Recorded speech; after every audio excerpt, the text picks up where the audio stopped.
இப்போ இந்த செல்போன் யுகத்தில் இளைஞர்கள் சில பெரியவர்கள் கூட நம்ம பாரத நாட்டின் மகோன்னதமான சம்பிரதாயம், அதோடைய கலாச்சாரம், அதோடைய அருமை பெருமை எல்லாம்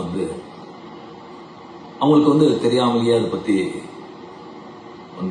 ஒரு அறிவு இல்லாமலேயே ஒரு வெஸ்டர்ன் கல்ச்சருக்கு அப்படியே இளைஞர்கள் போயிட்டு இருக்காங்க. இங்க வெஸ்டர்னர்ஸ் அங்கே அவங்களுடைய சம்பிரதாயம் கலாச்சாரத்தில் அவ்வளவு சந்தோஷம் நிம்மதி கிடைக்கலன்னு சொல்லி அவங்க நம்ம இந்தியா பக்கம் இதுல தான் ஒரு உண்மையான ஒரு நிம்மதி சந்தோஷம் கிடைக்கும்னு சொல்லி அவங்க இந்த பக்கம் வந்துட்டு இருக்காங்க. லைக் மெடிடேஷன், யோகா, இயற்கையான வாழ்க்கை, அந்த மாதிரி.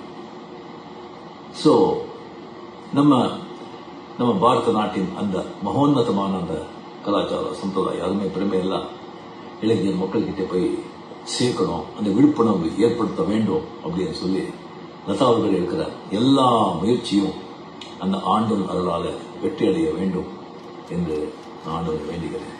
வாழ்த்துகிறேன். நன்றி.